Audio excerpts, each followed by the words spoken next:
নবীজি দেখতে যেমন ছিলেন। মূল ইমাম ইবনু কাসির রহমাহুল্লাহ, অনুবাদক ইলিয়াস খান, প্রুফ মোহাম্মদ আল আমিন, প্রকাশনায় পথিক প্রকাশ। চলুন সূচিপত্রটি পড়ে নেই। তার দৈহিক গঠন ও উত্তম চরিত্র সম্পর্কে। নবীজি বাহ্যিক সৌন্দর্য। নবীজির গায়ের রং, রাসূল সাল্লাল্লাহু আলাইহি ওয়াসাল্লামের চেহারার ও এর সৌন্দর্য। নবীজির চুল মোবারক। রাসূল সাল্লাল্লাহু আলাইহি ওয়াসাল্লামের কাঁধ, বাহু, বগল, পা ও টাকনু সম্পর্কে। রাসূল সাল্লাল্লাহু আলাইহি ওয়াসাল্লামের কাঠামো ও শরীরের ঘ্রাণ, মুহরের নবুয়ত সম্পর্কে। নবীজির সিফাত সম্পর্কে আরো কিছু হাদিস। রাসূল সাল্লাল্লাহু আলাইহি ওয়াসাল্লাম সম্পর্কে উম্মে মাবাদের ঐতিহাসিক অতুলনীয় বর্ণনা। রাসূল সাল্লাল্লাহু আলাইহি ওয়াসাল্লামের গুণ সম্পর্কে হিন্দ ইবনু আবু হালার বর্ণনা।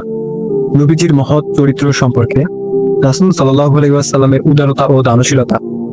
নবীজির বিনয়ী ও নম্রতা। নবীজির হাসি কৌতুক, প্রিয়তমার সাথে কৌতুক করা নবীজির আদর্শ। নবীজির রসিকতা। নবীজির দুনিয়ার